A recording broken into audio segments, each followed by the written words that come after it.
What's good with YouTube? Y'all already know Big Flacco with the convict's perspective, and I'm gonna smash, dash, slide on through with a little bit of energy. Please hit the like, subscribe, comment, do all those things to help support this channel, and hit that bell notification for future our content. As you can tell by the title, the thumbnail, and whatnot, the new era of red on red violence amongst Nortenos. Okay, as you guys already know, back in around 1996-97, there was a filter that came out, El Norte Law.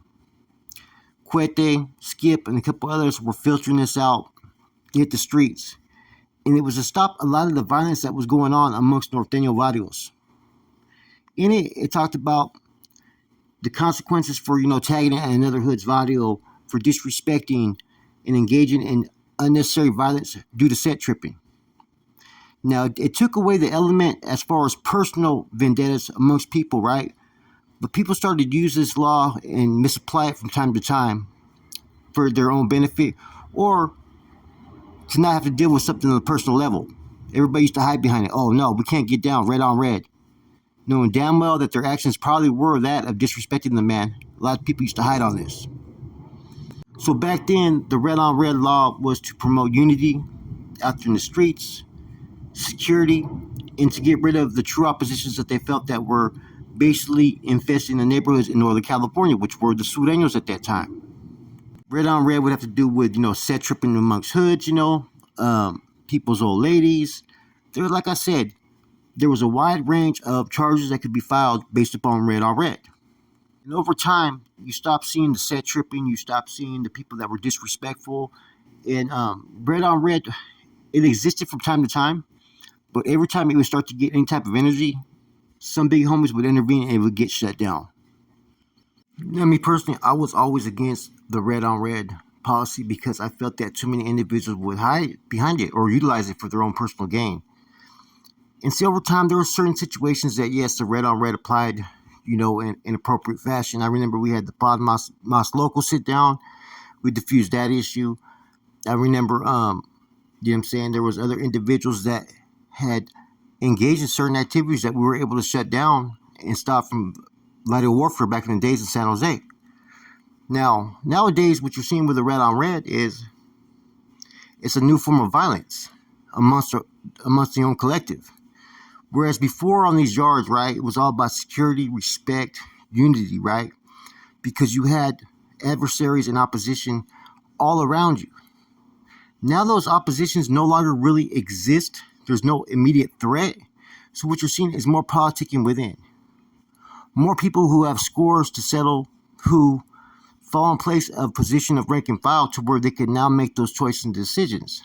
Now, a prime example would be Gangster Gucci, right?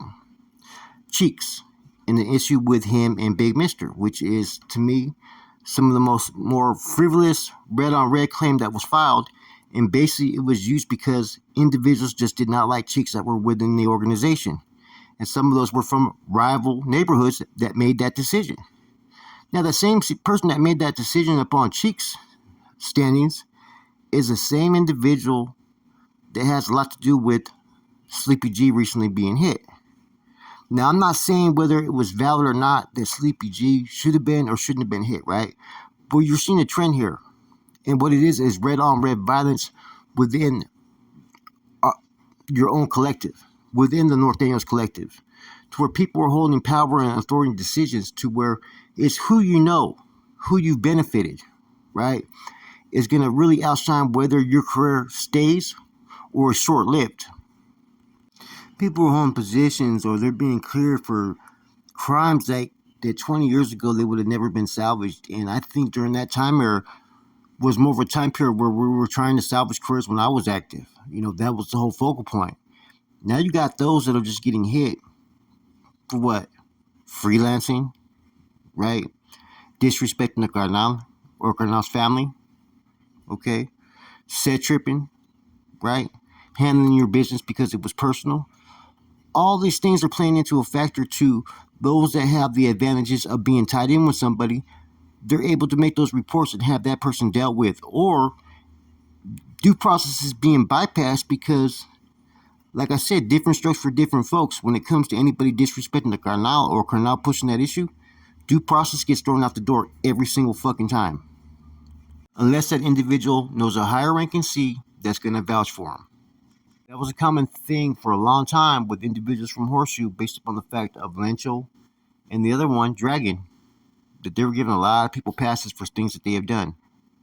So now that there's the end to all hostilities and you don't really see the oppositions, traditional oppositions going at it, what do you have? You have people politicking within. You have people getting crossed up within. And you got those that are sitting there playing a political race, right? To where at any time, those that have elevated their status can utilize that for their own personal gain and recognition. And it's happened time in and time again. Because it's no longer about the unity, respect, and security which used to allow the movement to flourish. It's all about the money. Money and power generated by status. And it mirrors a lot of what the Mexican Mafia has done for years. You know, the MA within those neighborhoods, right? They have those that kick in taxes to their big homie. To where when they get into a situation in prison, they can always call in that favor and that big homie could stand on their behalf. You know, Sleepy G being hit recently made me think about it because he was in the county jail less than a week and a decision was rendered. That's not due process. That's not proper investigation. Now, unless he made a heinous crime towards a female or something of that magnitude, or really put the life of an individual, right, a fellow in soul or fellow carnal, right, life in danger, I don't see, or if he basically robbed the fucking mob, I don't see where a decision could be rendered that fast on any individual, regardless if they were out there fucking on one, right, running around all drugged out, fucking acting a fool. People have been doing that for years and still been given a pass when they get locked up in the county jail. So you see the downside of the end of all hostilities is exactly what you see. When you no longer have oppositions, right, and the need for unity, you have a lot more politicking within. A lot more people take things personal. And decisions are made on what's going to help those that are in positions of power as opposed to what's fair and just and right. The new red on red. You affect our bottom dollar. You affect our money. You freelance. You stand on your own 2 feet against any another man who's benefiting the overall collective, right? Which is the organization's leadership. You're going to suffer the consequences, point blank. And that's the new red on red that you are witnessing. It's no longer a red on red of violence of set tripping. It's a red on red that happens within. That the powers that be are just as much playing a fact in these decisions, in these situations, as opposed to before it was just those that were out in the hoods, you know, the blocks, the neighborhoods, sometimes something that was personal. Now it's came to a whole different level of different understanding and how it's applied nowadays. So the red on red crimes that you are witnessing that are happening are the ones that are being stamped and sanctioned by those in higher authority positions. Now, it doesn't mean every removal is wrong, but there's been a lot, man, that have just been too personal. The struggle's been diminished, right? And therefore, everything that applies within has changed. You know, you don't hear about, I wonder what the teachings are nowadays. You know, I've heard that there's been certain modifications that have withheld certain things that were taught in the past based upon the end to all hostilities, believe it or not. In this picture, you see Sleepy G, right? With an OG. That OG, right, is Mousy Lerma. Lerma von Lerma from fucking Morgan Hill. One of the first wave of Nosferatu members or Nortenos Soldados or structure members back in the early 80s. Rest in peace to Mousy, man. Good dude, man. I had the privilege of working and recruiting a couple individuals within the struggle with Mousy. And the type of red on red that we are witnessing is not what people like myself or Mousy seen within the struggle. With that said, man, it's a new era of red on red violence.